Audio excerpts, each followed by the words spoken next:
Boa noite, está começando mais um programa Ponto de Vista.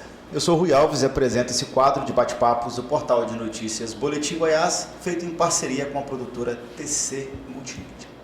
Você sabia que no Brasil, a cada 47 segundos, é aberto um processo judicial relacionado à saúde?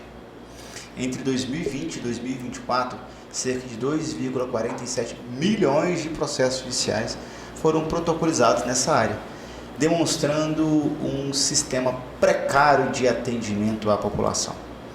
Hoje nós vamos conversar sobre um tema diferente, vamos falar sobre concierge da saúde, o que é, como que age e que resultado isso te traz. Para bater esse papo conosco, nós convidamos aqui a enfermeira Karine Alves. Boa noite, Karine. Boa noite. Obrigado pela sua participação. Obrigado a vocês pelo convite, fico muito agradecida em poder compartilhar um pouquinho dessa história, do que é esse tão famoso concierge da saúde. Não só enfermeira, ou também enfermeira, que eu valorizo demais essa profissão, eu gosto de falar porque eu tenho uma irmã enfermeira e eu sei a luta que é da enfermagem para o atendimento da saúde. Sei o trabalho que vocês fazem, um trabalho humanizado, e o nosso tema fala de concierge da saúde, humanização e acesso com dignidade. Ninguém melhor, Karine, do que uma enfermeira para trabalhar nessa área, mas também colega de direito, que somos. Karine, além de enfermeira, bacharel em direito, é conselheira empresarial com MBA em gestão empresarial pela UFG. Tem mais aqui no seu currículo. É especialista em planejamento e soluções tributárias para negócios e profissionais da saúde e tem especialização em andamento em direito médico e da saúde. Além disso, é escritora. Consegui resumir aqui, Karine? Conseguiu bem. Resumiu bem uma trajetória aí, Uma trajetória diferenciada, uma carreira não tão convencional, mas que tem um propósito único, Rui, que é promover, a dignidade do acesso à saúde. Certo. Karine, já quero fazer uma pergunta pessoal, para a gente iniciar essa conversa, para quem está nos assistindo entender quem é que está conversando aqui conosco e o porquê.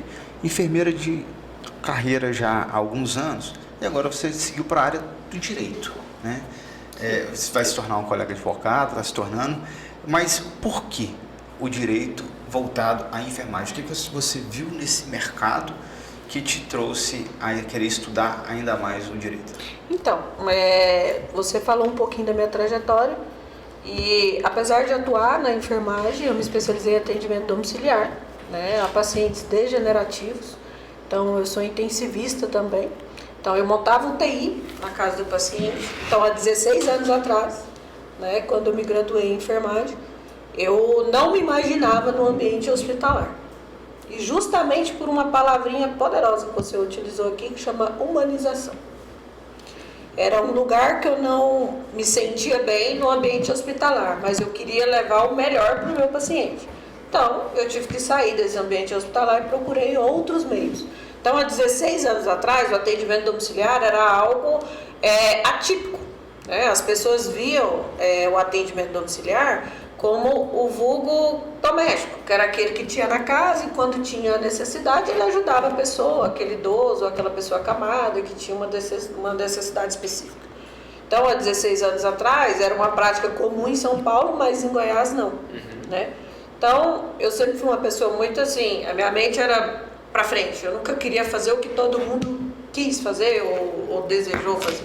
Então, antes de ir para a área domiciliar, eu me especializei em saúde pública, porque para mim não fazia sentido eu entender a saúde sem entender o maior plano que tínhamos, que garantia o acesso à saúde, que seria o SUS. Então, se eu não entendo o SUS, eu não consigo entender nenhuma máquina que funciona chamada saúde. Então, fiz saúde pública, conheci esse universo da saúde pública, caminhei para o atendimento domiciliar para entender que era o único formato que eu poderia ofertar o que eu queria, que era a humanização do atendimento. Certo. E aí trouxe toda essa perspectiva, eu fiz minhas formações em São Paulo, não fui aqui, porque aqui na época nem tinha essa visão, lembro bem, há 16 anos atrás, quando eu eu ouvi várias vezes de várias pessoas que eu iria virar doméstico de gente em casa, né? E não foi bem essa história aí que eu tive, né? Eu me especializei em doenças degenerativas há 16 anos, Alzheimer, Parkinson, esclerose múltipla, e ela não era algo convencional, né? Mas, e aí teve o boom de esclerose, de Alzheimer, de Parkinson, e quem tinha para cuidar? Quem era o enfermeiro, né? Então, eu tive a grata surpresa de ser uma das enfermeiras pioneiras no tratamento, principalmente de ela, esclerose lateral amiotrófica, né? Então, aquela que iria virar doméstica, né, de pessoas que estavam em casa, virou uma enfermeira de referência, com um plantão altíssimo, alto ticket para atender pacientes, porque esse tipo de perfil de doença degenerativa atinge pessoas com maior QI. Então, normalmente, o meu público foi diferenciado. Não foi um público de classe média, nem média, nem baixa, foi alta mesmo. Então, eu pude levar essa expertise dos meus pacientes e atingir o meu objetivo, que era fazer o atendimento humanizado. Por que era diferente do domiciliar do ambiente hospitalar? Porque quem gerencia o atendimento domiciliar é o enfermeiro, não é o médico. Então, quem está 24 horas com o paciente, quem observa, quem monta protocolos, quem faz toda a dinâmica é o enfermeiro. O paciente tem algum problema, a gente aciona o médico. Então, o médico chegava, ele reportava a nós.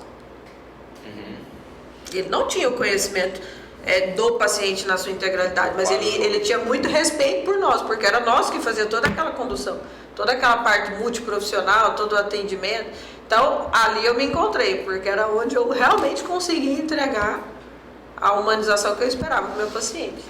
Tive algumas experiências, sim, em ambiente hospitalar, mas nunca foi algo que eu gostaria.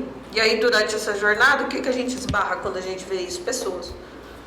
Todo e qualquer profissional hoje, seja enfermeiro, seja médico, seja qualquer especialidade, seja direito, não são treinados nem capacitados para lidar com pessoas. Verdade. E a gente esbarra com equipes. E aí a gente precisa desenvolver pessoas, desenvolver processos, otimizar os atendimentos, e aí vem o problema chamado gestão. Né? Bom, fui treinado para isso, e agora? Fui treinado para atender a parte técnica, não fui treinado para fazer isso. E aí foi quando eu comecei a lidar com muitas equipes, minha equipe era muito grande, e eu pensei, bom, preciso melhorar o meu desenvolvimento com pessoas, com processo, com gestão, custo, melhorar material e tudo mais. Então, entendendo que o seu negócio se tornou uma empresa. Sim. E aí eu passei a ver o olhar para dentro, que é o olhar de gestão. Então, por que você me perguntou? O caminho de chegar até o direito. Então, a partir daí, apesar de fazer a parte assistencial, que eu tinha os meus plantões, tinha minha equipe e tudo mais, eu sempre fui plantonista noturno. Então, durante o dia, eu tinha um dia livre que eu poderia organizar as minhas ações. Então, eu atuei em várias áreas, apesar de estar no atendimento plantonista e com as minhas equipes, eu atuei em áreas como multinacional, produtos hospitalares. E eu fui para essas áreas porque eu passei até essa visão de gestão. Custo, mexer com produto hospitalar, uma rede de contato muito grande, muita influência e tudo mais. E aí eles começaram, falaram, vem cá, ajuda a gente. Então, são 16 anos de carreira, 12 anos atuando enquanto consultora empresarial, mas no viés em negócio de saúde, eu acabei migrando para essa área de conselheiro, porque para mim fazia mais sentido ocupar a cadeira de conselho com muita expertise, para promover redução de custo, melhoria, né, para o cliente. Então, a partir disso daí, o fato de você estar no ambiente corporativo te leva a algumas expertises. Então, quando eu cheguei, eu vi, bom, não tinha parte jurídica específica para o ambiente de saúde. Você discutia um contrato, eu entregava análise de contrato melhor do que o contrato do advogado que estava, e aí virava assim, eu falava, bom, eu estou trabalhando para os outros, estou ganhando, né? Sim. Né? A sua experiência já colocava aqui. Aí eu falei, bom, tem alguma coisa errada aqui, porque... Não fazia. Aí foi quando eu comecei a colocar na balança, bom, se eles podem, eu posso. Eu não vou ganhar mais, só mais ou menos. Vou fazer a diferença. E aí eu tive a oportunidade de conviver com o tribunal em questão de perícias. Então, na época da pandemia, eu fui perito pelo tribunal, então eu fiz várias perícias durante a diligências, que eu fui uma das primeiras enfermeiras peritas no tribunal. Se você olhar lá, tá meu nome lá. Então, porque na época não tinha, porque era perito médico e tudo mais. Então, Tribunal de Justiça do Estado de Goiás. Tribunal de Justiça do Estado de Goiás e também no Tribunal Regional do Trabalho. Então, eu fazia os dois. Então, eu comecei a fazer as perícias, eu aprendi com uma pessoa que me deu um curso de R$ 49,90 que eu paguei. Eu peguei esse curso de R$ 49,90 da Ana, que inclusive a Ana é sensacional, gente, a Ana está no Canadá. E a Ana ensinava a gente a fazer as perícias e ajudar os advogados a levantar os quesitos e tudo mais. Então, como eu sempre fui muito observadora, essa parte de perícia sempre me chamou muita atenção, porque o povo sempre fazia coisa errada, né? Sempre. Eu pegava os processos e via lá e falava, gente, tem alguma coisa errada nisso. E eu falava assim, gente, como é que pode? E eu sempre tive uma rede de contato muito grande, então eu convivia com muitos advogados, convivia com muitas pessoas que me passavam as dificuldades deles. Aí era o previdenciarista que falava que não conseguia aposentar o cara que estava doente. Eu, mas como? Não, porque o lado não passa.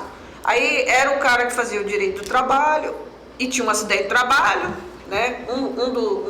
Dos escritórios que eu atendi grandes escritórios aqui na época, que não sabia fazer o laudo a favor. Para levantar os quesitos de um acidente de trabalho. Aí esbarriram no direito da saúde, que o cara precisava levantar os quesitos para fazer um erro médico e não sabia levantar. E o médico também não sabia fazer, que era o cara que estava fazendo laudo. Eu falei, gente, tem alguma coisa errada nesse mercado. Ou ninguém está sabendo analisar as coisas como deveria, ou eles estão perdendo oportunidades. E aí eu tive a oportunidade de estar no escritório, ajudar esse grande amigo meu, por sinal, a fazer essas análises diferenciadas com o escritório previdenciário do Dr. Carlos, e eu tive a experiência de viver os laudos e tudo mais, e o curso da Ana me ajudou, né? E eu aprimorei isso, acabou que eu comecei a passar aos clientes dele que não passavam nas perícias, eu comecei a fazer os laudos, só que o laudo previdenciário exige o carimbo do médico, não podia eu e a enfermeira assinar, só que a estrutura do laudo foi eu que fiz. Eu cruzei 4 tipos de laudo diferentes, criei um laudo para mim, específico, para ele, comecei a analisar os casos e os clientes começaram a passar. Certo. Clientes antigos dele, né? Eu comecei a acompanhar eles nas perícias, fiquei um tempo fazendo isso. Depois o doutor Antônio, que era juiz, começou a ver meu trabalho e tal, e falou, ele falou assim, faz uma formação melhor. Aí eu fiz, e aí eu comecei a fazer algumas perícias, ele falou, cadastro no tribunal, cadastro em tribunal. Então, na época da pandemia, eu fiz muitas diligências. Então, acabou que eu fiquei muito próximo da parte jurídica. Apesar de fazer as diligências, continuava com as consultorias normais. Certo. E aí, acabou que eu falei, você quer saber? Eu fiquei 6 meses pensando, vou fazer direito ou não vou fazer direito? Porque eu tinha que ficar 5 anos, e eu viajava. Eu tinha clientes fora e tudo mais, eu pesei na balança, falei, bom, 5 anos, né? 2020, eu não sabia que ia ter pandemia.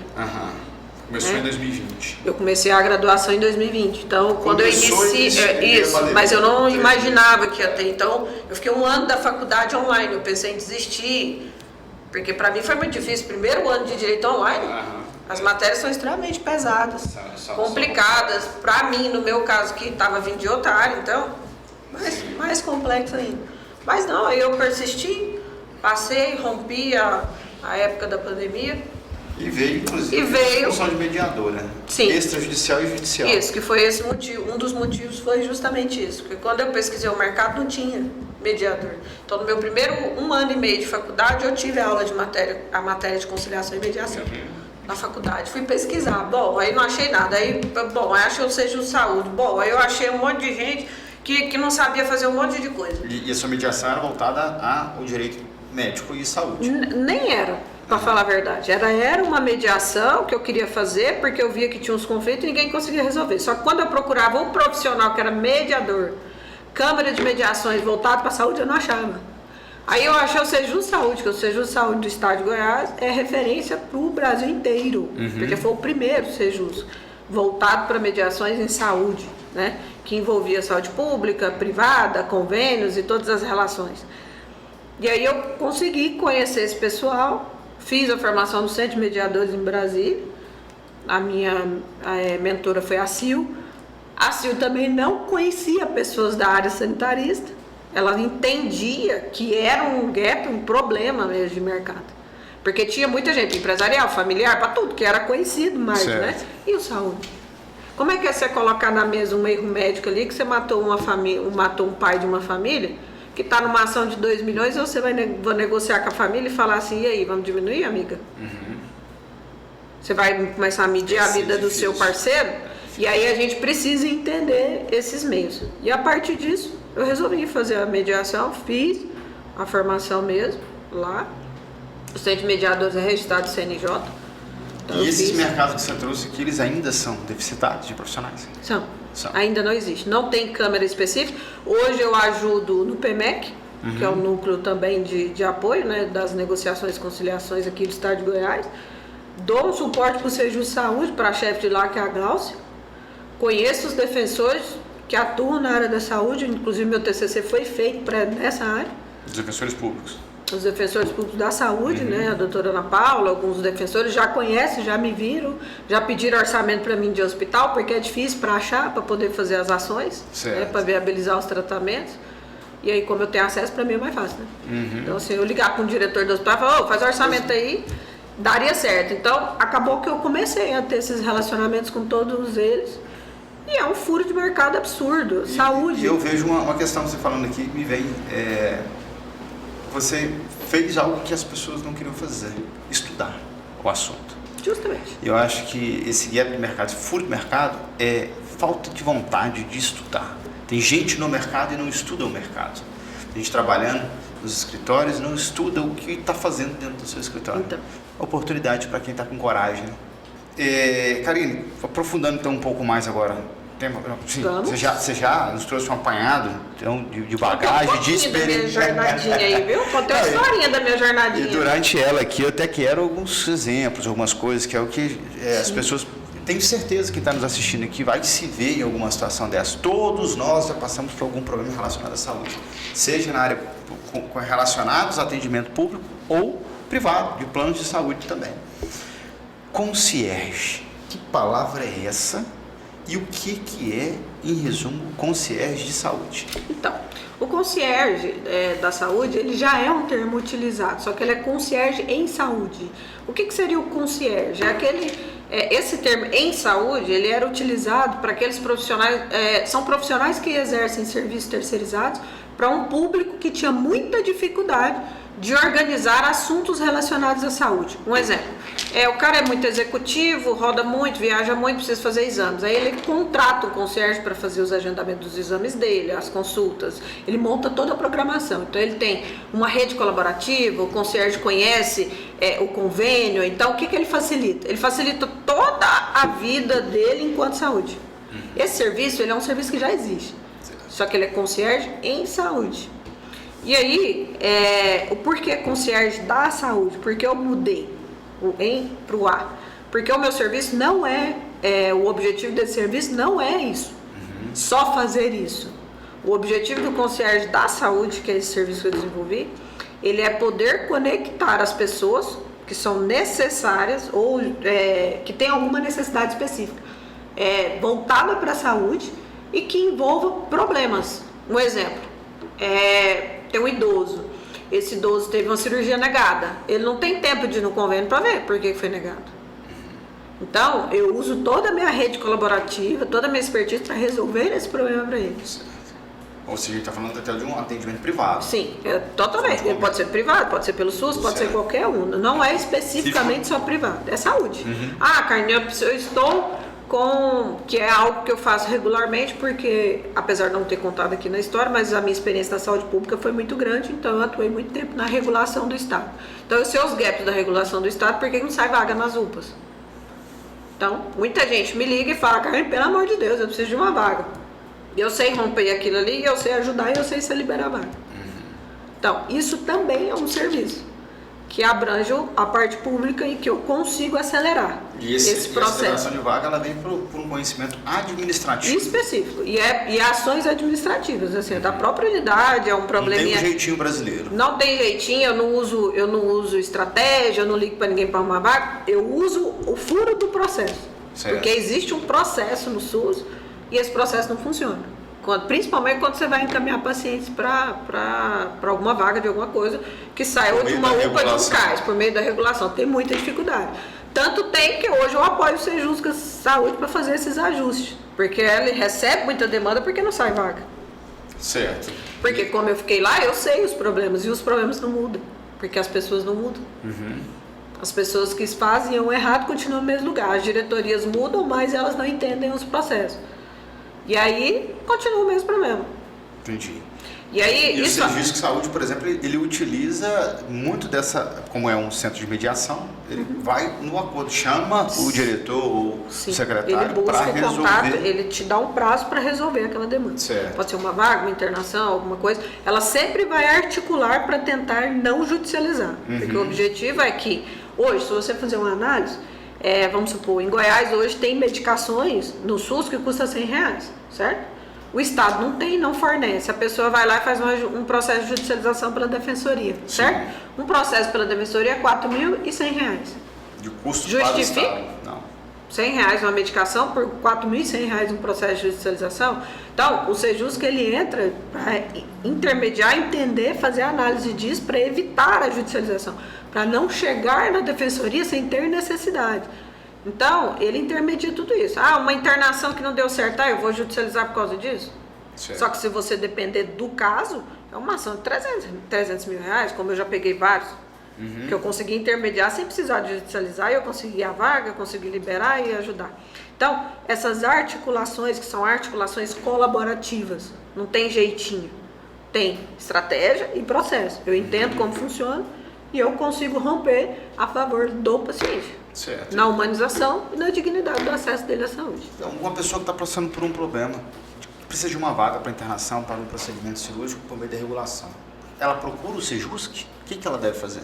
Então, na verdade, o Sejusc, eles nem sabem, né? Assim, se você for Sim. entender que eles estão lá e estão precisando de uma coisa, nem sabe que... Primeiro, eles têm dificuldade de entender que tem a defensoria e pode usar a defensoria, que eles nem sabem.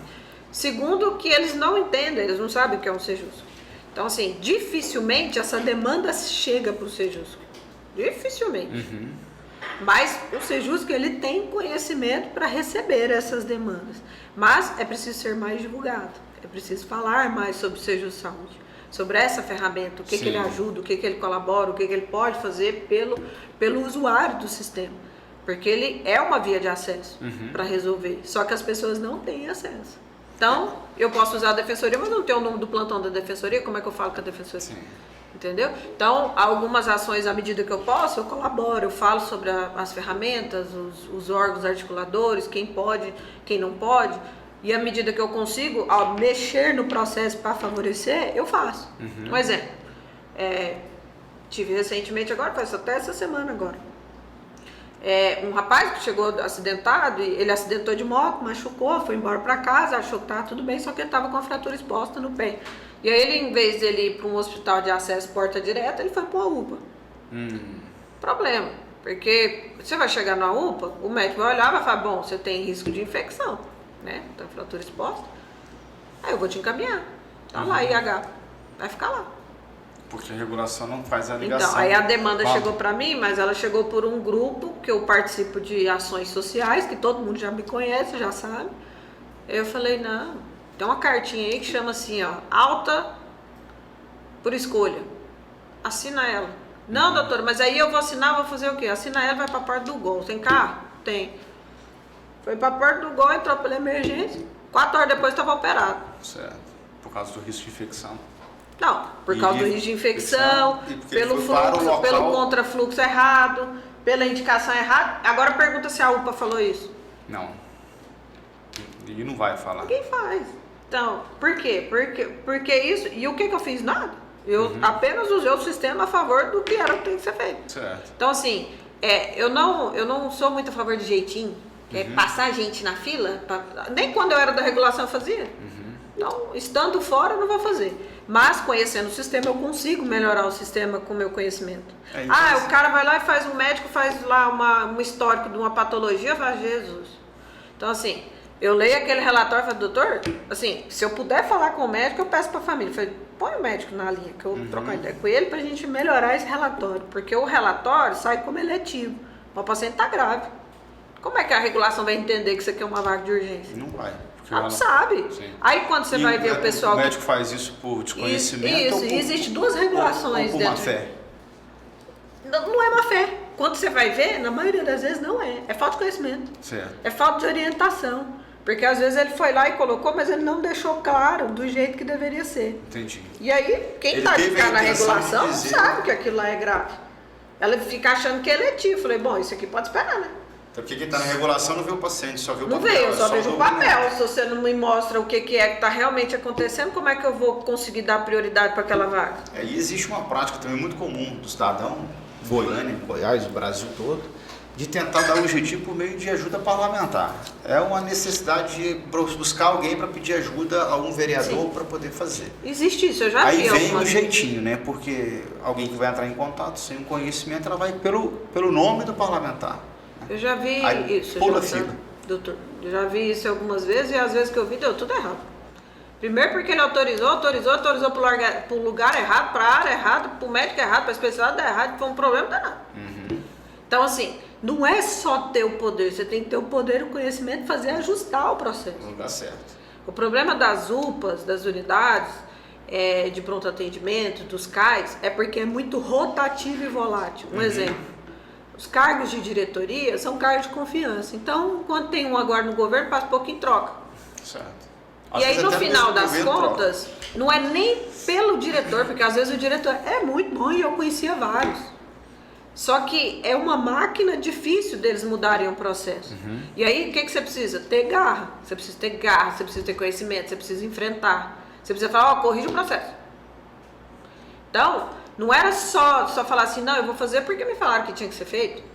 Então, existia essa dificuldade, porque os profissionais têm dificuldade de assumir cargo de liderança e assumir o posicionamento. Eu, graças a Deus, nunca tive isso. Eu fui da saúde, atuei na saúde, atuei em Aparecida, atuei em Goiânia, atuei em projetos pilotos. Então, assim, eu sempre fui muito bem posicionada. Se eu tivesse que defender alguma coisa, eu defenderia. Eu fui diretora das operações das 15 unidades de saúde do estado de Goiás do raio-x. Esse raio-x que você vê hoje, que é digital, antes ele era caixa preta. Foi eu que converti ele de caixa preta para digital. Eu fiz todas as instalações de todas as unidades. Funcionou, rodou por quase 2 anos, porque a empresa terceirizada estava aqui, cuidou por 2 anos dessas unidades, mas não tinha o digital que hoje você pega bonitinho. Isso Tinha não. Já foi do governo do Ronaldo ou ainda era do Marconi? Período? Já era do Ronaldo. Ronaldo. Mas era na antiga secretaria. Certo. Não era nessa agora que está atual. Foi na antiga secretaria. Então, rodou. Hoje, se você chegar nas UPAs, os raios-x são digitais, mas quem que enfrentou para fazer aqueles raios-x serem implantados, funcionar, bateu no peito e falou assim, não, é assim que vai funcionar. Eu fiquei até 1-2 horas da manhã nas unidades implantando, com a equipe aqui, montando raio-x no CROF para vocês terem 650 raio-x em tempo real. Agora, é o que eu falo. Você tem peito para fazer o negócio funcionar? Tem que ter o conhecimento. Você tem que ter conhecimento. E a administração. Administração, gestão de pessoas, fazer a coisa funcionar. Certo. Eu quero falar um pouquinho mais sobre a judicialização da saúde. Sim, ótimo. Mas antes disso, deixa eu deixar um recado aqui para o nosso colega advogado que nos assiste e tem um problema de comunicação com o seu cliente e fica ligando o tempo todo para o escritório. Doutor, como está o andamento do meu processo? Existe um aplicativo que soluciona esse problema. Ele notifica na tela do celular do seu cliente o andamento do processo dele e cessa essas ligações insistentes no seu escritório. É o app do advogado. Acesse a plataforma aqui embaixo pelo link appdoadvogado.online e conheça. E você, jovem que busca o ingresso no mercado de trabalho por meio de uma qualificação profissional de ensino superior, a Faculdade Delta está com as inscrições vestibular aberta. São 5 cursos de graduação que vão te posicionar no mercado de trabalho. Karine, judicialização da saúde. Comecei aqui o nosso programa falando de um número alarmante. Eu, de fato, eu não conhecia esse volume processual voltado à saúde. Até ver, sim, é muito grande. A cada 47 segundos, o peticionamento de um processo voltado à saúde. Então, quando a gente vai ver, meu processo simples, civil, não corre por conta disso. Abarrotamento do nosso poder judiciário, né? Não sempre por culpa do servidor que não quer trabalhar, mas abarrotamento do sistema judiciário. O concierge da saúde, como que ele ajuda a reduzir esse número de peticionamento de processo? Então, o concierge da saúde, o que ele faz? Ele consegue intermediar, porque através da informação eu consigo levar a informação para esse cliente meu do que ele deve fazer, como ele deve fazer, e também consigo orientá-lo em questão preventivas no direito de saúde. Um exemplo, vou fazer uma portabilidade, Karine, não sei se está certo, isso está correto? tenho dificuldades. A maioria do público idoso tem muita dificuldade. Eles estão só, eles não têm ninguém para ajudar. Então esse público, que é o público ali entre o idoso, vamos considerar o idoso. Esse é o meu maior público. 60 acima. Porque hoje ele não tem ninguém para ajudar ele. Ele tem que fazer um exame, mas ele não sabe como. Ele tem que fazer um preparo, ele tem que comprar um remédio. Ele tem dificuldade de organizar isso. E aí, em que momento que eu consigo não judicializar? Um exemplo. Vou fazer uma ação que eu fiz agora recente, de concierge, que foi, a demanda que chegou para mim foi, eu preciso fazer uma cirurgia de glaucoma, e o meu médico me pediu para eu colocar um material a mais, que era um gel controlador. E aí essa demanda chegou para mim. Eu falei, o convênio autorizou a cirurgia convencional. Era um convênio muito grande aqui do estado, mas o gelzinho não foi autorizado. O gelzinho não foi autorizado? Não, o gelzinho foi autorizado. Você consegue me ajudar? Consigo. Cadê o relatório do médico? O relatório do médico tá aqui. Assim. Eu li o relatório. É um item à parte. Um OPM à parte. Isso pelo convênio que identificou que era a parte, mas o relatório do médico pedia o gelzinho. A parte. Aí tava lá assim, ó. No relatório dele. Aí deixa eu te falar um segredinho. Quanto que era cada gelzinho de cada olho? Quanto que era? 20 mil cada um, dava 40 mil. Que isso? Um par. Aí eu falei... E o pedido da parte foi pelo próprio... Aí eu falei, deixa eu ver o relatório. Eu vi o relatório, o médico pediu a cirurgia de glaucoma e tudo, mas não pediu, não incluiu no relatório o gelzinho. Ficou à parte. Não, porque isso aqui é necessário. Seu fulano, isso aqui é necessário, porque isso aqui, senão isso aqui pode atrapalhar. Aí ele falou, você consegue me ajudar? Eu falei, consigo. Aí ele, como que você acha que pode ser feito? Eu sentei com ele, olhei o relatório, olhei o gelzinho que eu já conhecia, conheci o médico, conheci o hospital. Falei, não, consigo resolver pro senhor. Mas você resolve isso aqui rápido? Resolvo. Quanto tempo? Falei, mais ou menos uns 4 dias tá resolvido. Mas 4 dias, né? Fez 4 dias. Sabe o que eu fiz? O gel não precisou para cirurgia, porque não precisava, isso era balela, isso é um gel que tá rodando em Goiânia que não precisa. Para muitos pacientes não precisa, é para glaucoma converso, não era o caso dele, e eu já sabia, porque no relatório dele eu já tinha visto, no exame dele eu tinha visto. E aí eu falei para ele, o que a gente vai fazer agora? Eu vou te levar em um outro médico, que é um especialista muito bem conceituado, e vamos avaliar o seu glaucoma. Porque se ele for mesmo passivo de cirurgia, ele vai te falar. E ele vai te falar do gel. Não, então tá bom. Vamos nesse outro médico. Fomos no outro médico. O médico virou para ele e falou, não precisa da cirurgia. O senhor pode cancelar a cirurgia. Porque a glaucoma seu tá controlado, você usa as medicações, mas você vai precisar só fazer o uso das medicações, de 3 em 3 meses você volta aqui, a gente vai estabilizar. Se for o caso, em último caso, a gente vai pedir a cirurgia de glaucoma para você. Mas isso, se acontecer, vai ser daqui 1 ano e meio, 2. Mas como você usa as medicações certo, vai ser muito difícil. Que absurdo. Mais do e aí que gelzinho, colocar a pessoa exposta, a pessoa com risco justamente, cirúrgico. 76 anos, tá? E aí o médico virou para ele e falou assim, aí a gente vai fazer o acompanhamento de 3 em 3 meses, né?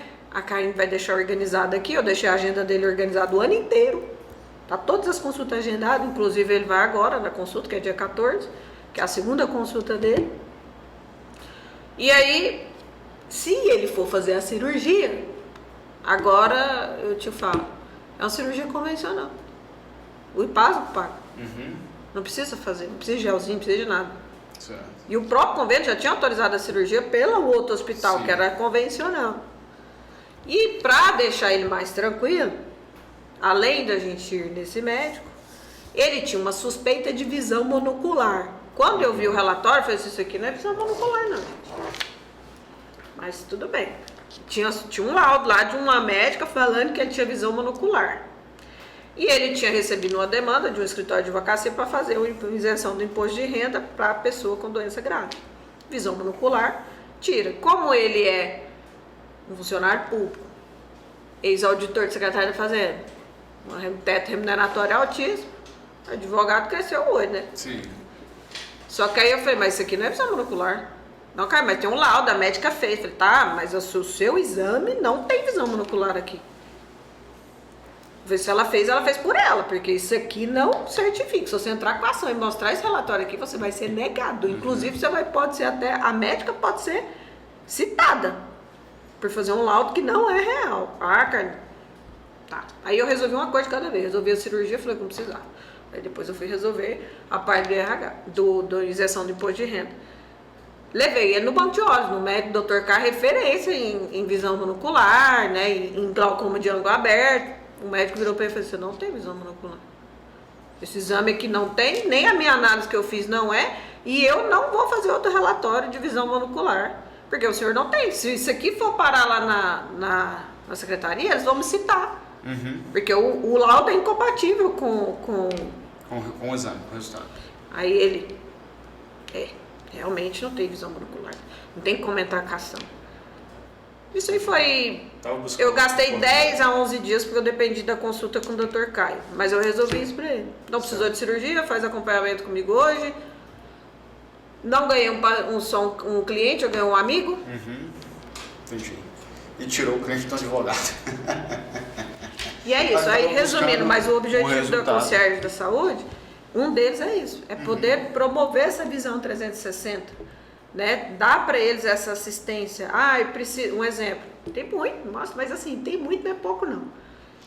Pacientes em tratamento. Já notado de alguns casos, resultados, mas você já me trouxe até 2 aqui. Então, pacientes em tratamentos vamos citar câncer oncológico, você está lá pagando. Você paga o plano. Aí você paga com participação. Aí você está fazendo um tratamento oncológico, você vai pagar com participação maior do que o seu teto? Do que a parcela? Aí o cara não está trabalhando, já está doente, está ruim. Aí o convênio vai lá e cobra a coparticipação maior do que o teto da mensalidade. Como? Isso é proibido. Mas o cara vai lá e desembolsa 5, 6 mil reais para pagar. Sendo que tem uma ação para equiparar, porque não pode ser feito isso. Fora medicações que o convênio tem que pagar. E o convênio fica correndo. Eu tenho um determinado tratamento, vamos supor, extravado. Vou falar da medicação. Que está até muito famosinha das estrelas aí, que é o Spravato, que é uma medicação para depressão recorrente. O médico prescreve. Spravato é uma medicação de alto custo. O convênio recua, fala: não vou pagar. Mas ele não vai pagar porque não tem um relatório adequado. O médico não sabe fazer o pedido. Mas, e aí você me fala sobre a judicialização. Por que está abarrotado? Porque saúde tem prioridade. Eu estou pedindo tutela, estou pedindo para a pessoa idosa, vai passar na frente. Eu preciso que seja avaliado. Entra com mandado de segurança, obrigação de fazer, baseado E agora, por que aumentou a judicialização? Porque as pessoas passaram a ter informação. E o que o concierge faz? Dá informação. Eu dou informação, eu dou segurança, eu dou suporte, eu resolvo o problema e deixo o cara seguro. Só que, ao mesmo tempo, eu tenho uma rede colaborativa. Então, eu tenho advogados por trás de mim, que é o cara que faz medicamento pelo SUS de alto custo, que já tem experiência. Eu tenho outro advogado que faz pedido de atendimento de home care, que o convênio está querendo negar, que tem expertise. O cara que precisa da bomba da diabetes. Eu tenho uma rede colaborativa por trás. Então, se eu precisar de ingressar judicialmente, eu entender que isso aqui é permitido e o cliente quiser, eu vou fazer. Certo. Eu tenho uma curiosidade. Pode ser até pouco particular, você me responde ao passo que você achar interessante para divulgar aqui o que do seu negócio. Mas a exemplo, vamos falar da judicialização. Um paciente que precisa de um medicamento de alto custo, não consegue, devido ao relatório, procura o advogado que oferece: não, a gente entra com uma obrigação de fazer. Porque a obrigação de fazer me rende ainda os honorários de sucumbência, então eu não vou te cobrar nada, vou ingressar com a ação com obrigação de fazer, o Estado vai pagar, ainda recebo pelo Estado. Então o paciente, teoricamente, ele não está tendo despesa nenhuma, mas a ação demanda de documentação, instrução probatória e análise do magistrado. Como é que você é remunerada por isso? O paciente, é mais interessante ele te contratar um concierge da saúde, porque em detrimento de um advogado que vai apresentar para ele algo, teoricamente, sem custo. Então, na verdade, assim, hoje não existe o profissional da saúde, direito da saúde. Eu desconheço aquele que faz qualquer ação que não tenha um ganho inicial. Eu falo porque eu faço parte hoje de um ecossistema gigante e a gente trabalha com um programa, que é um programa de múltiplos honorários, que a gente recebe. Então a gente tem um esquema de recebimento para que isso funcione. Então, assim, Para o advogado em si, eu não sei se ele tem essa expertise ou não, mas se for da saúde, provavelmente. Ele vai cobrar ele um vai honorário ter, inicial. ele vai ter um honorário inicial ali e ele vai ter uma política de recebimento, que é uma política específica que, se ele aprendeu a fazer essa política esse programa de múltiplos honorários, se ele foi treinado para isso, ele vai conseguir receber. Um exemplo, uma ação hoje de home care, que inclusive é uma dos meus maiores nichos que eu pretendo atuar, né, tendo a aprovação da ordem, é a de home care. Então, home care hoje, de honorários iniciais até da liminar até a sentença final, e olha que tem multas, e eu tenho que fazer isso funcionar, e a sentença final é quase 20 mil. Certo, e pago pelo paciente. Pago pelo paciente. Okay. Então, assim, dificilmente a gente tem. Até os ingressos de medicação, de pedidos de ações, de pedido do SUS, de medicações de alto custo, tem inicial. Mas isso aí vai do posicionamento do advogado. Okay. Normalmente, quando eu vejo esse posicionamento que às vezes não tem essa cobrança inicial, alguma coisa assim, às vezes o profissional não é tanto da saúde.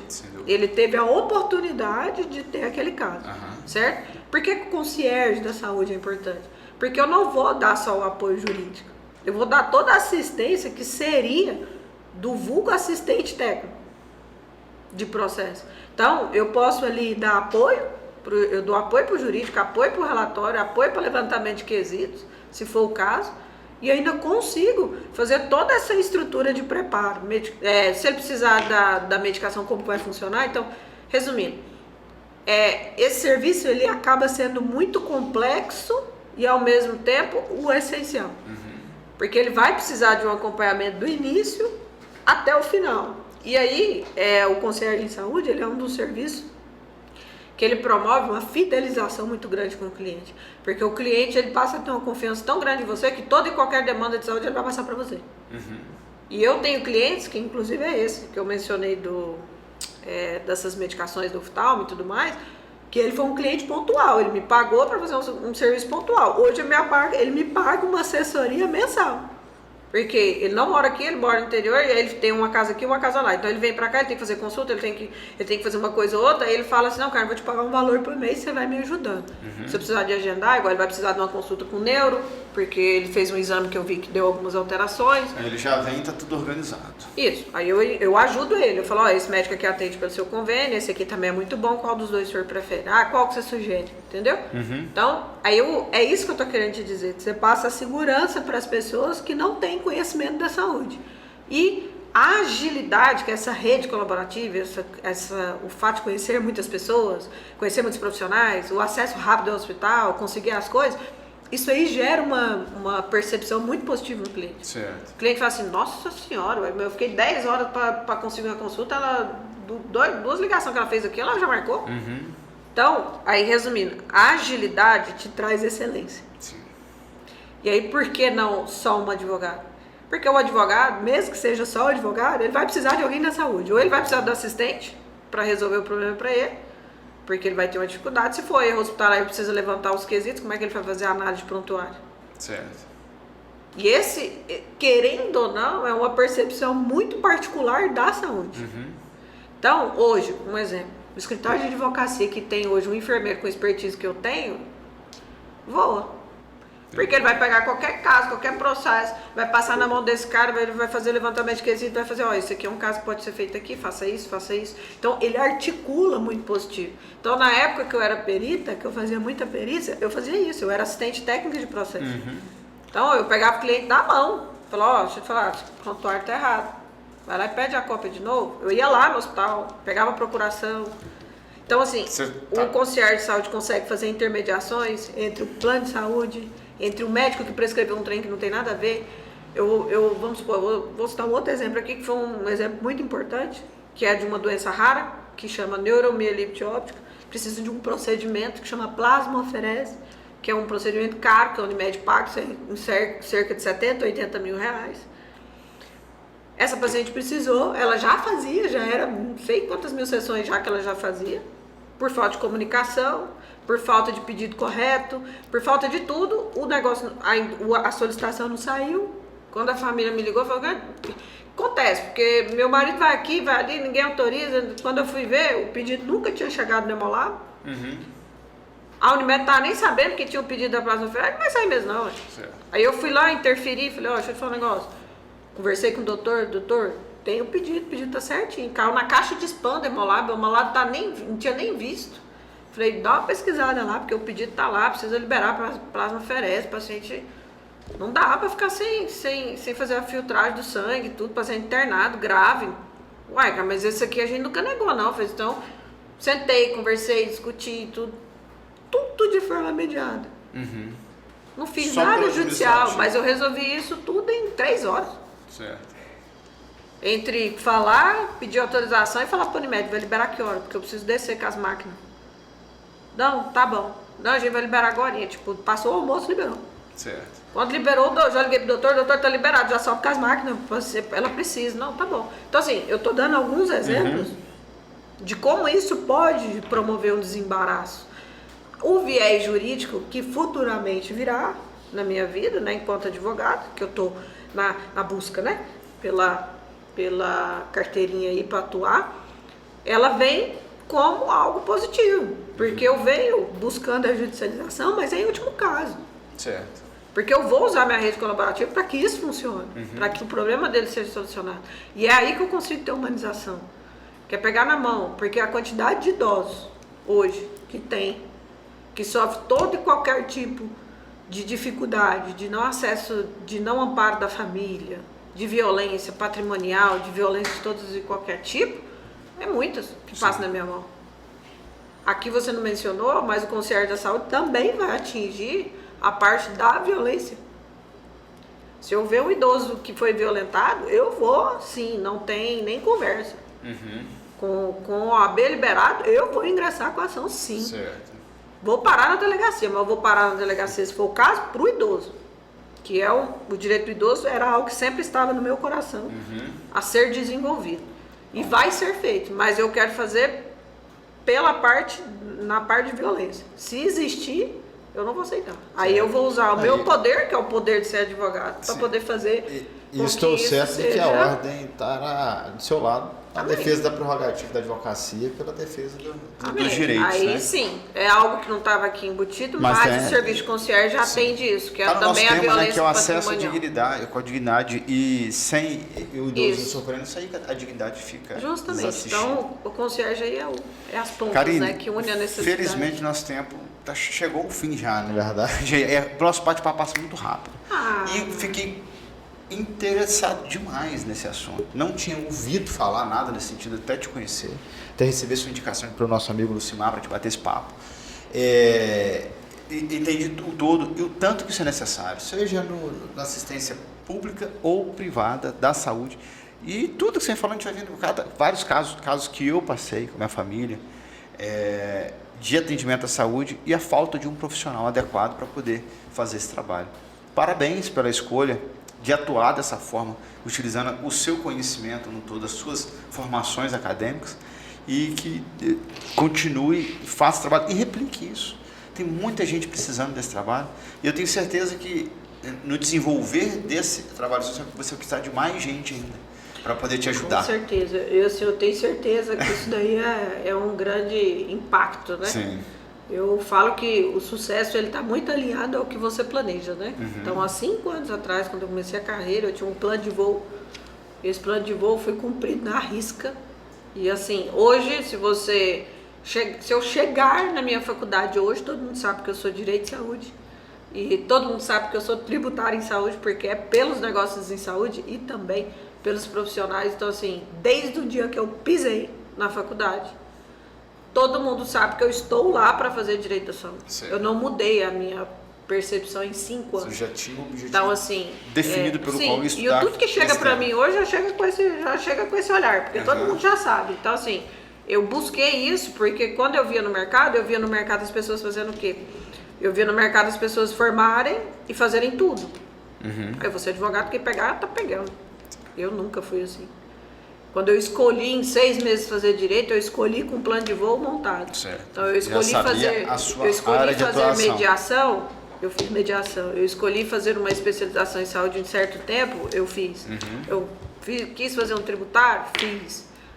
quis atuar em áreas específicas? Fiz. Então eu tive um plano de voo, esse plano de voo tá até colado até hoje lá Sim. no... Eu vejo ele todos os Até dias. porque a gente tem vários colegas do direito que ingressam na faculdade e não sabem nem se querem ser advogados, juízes, promotores e delegados. Durante o curso vai escolher qual é a profissão que vai seguir, quanto mais a área de atuação dessa profissão. E foi engraçado você falar, porque muita gente me pergunta se eu ainda vou ter alguma carreira jurídica, alguma coisa, assim, carreira de magistrado, alguma coisa. Não sei te dizer. Mas se a vida me levar para algum cargo específico que faça garantia, talvez eu iria para a promotoria. Talvez eu ocuparia o lugar da Marlene lá, da Marilene lá, que é promotora da saúde, para fazer funcionar, porque o MP é dono da ação. Então, ele não é aquele cara, mais ou menos, né? Sim. Ele não está no meio do caminho, Mas é a um cara que advocacia manda. está carente de profissionais Só que a qualificados. advocacia me encanta, porque eu Sim. realmente preciso mostrar o diferencial do que é a saúde, entendeu? E carregar. Sim. Porque eu carrego um ecossistema muito forte, que é um ecossistema de saúde aí no peito e eu não me vejo fazendo nada diferente disso, porque é a garantia, né, da dignidade, a única coisa que faz com que isso realmente funcione, né, que a Constituição fala, né? Sim. A garantia do acesso à saúde na sua integralidade. E é isso, meu propósito de vida é esse. E Muito obrigada pelo o convite. advogado é essencial à administração da justiça. Então, parabéns pela escolha. Obrigada. Para quem está nos assistindo e não te conhece, quanto às redes, deixa Então. aqui o acesso para quem possa buscar. Então, as redes sociais eu tenho duas, né? Que uma é a Karine Alves Oficial, vocês podem estar tendo acesso lá. E eu tenho também a Concierge da Saúde, que também é o Instagram, que vocês podem estar acessando também. Tá bom? Fiquem à vontade, conheçam o serviço, eu estarei à disposição para atender todos vocês. Muitíssimo obrigado. E vamos Obrigada a falar você. mais posteriormente. Desse assunto voltado à saúde. Também. Eu tenho certeza que te receberei aqui com a carteira da ordem em mãos. Eu volto com a vermelha na mão. Obrigado, Karine, novamente. Obrigada a vocês. Pessoal, e obrigado também novamente pela paciência e audiência de sempre. Obrigado pelo compartilhamento de informações, pela interação nos nossos conteúdos. Deixa aqui no nosso comentário o seu ponto de vista também sobre o nosso tema abordado hoje. Compartilhe com as pessoas que você conhece, que precisa conhecer esse trabalho do concierge da saúde, desse profissional que te dá essa assistência.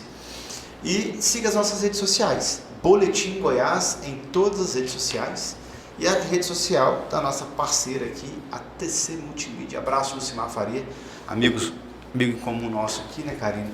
Um grande parceiro, conectando aqui pessoas para falar de assuntos interessantes. E a rede social do nosso programa, @PontoDeVista_PDV no Instagram.